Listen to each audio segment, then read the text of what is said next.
Hello! Ang topic natin ngayon ay about inverter. Yan pong kulay blue, yan po yung inverter.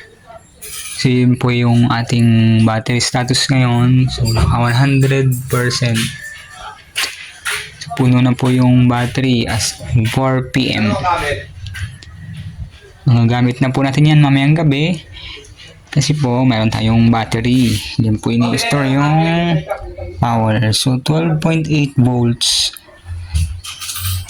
ang ating battery. So,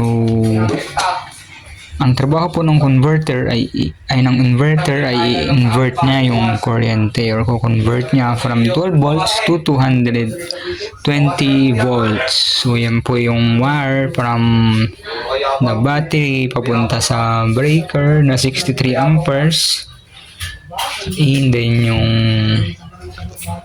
out niya sa baba. Yan po. So, yan. Papunta naman po yan sa inverter.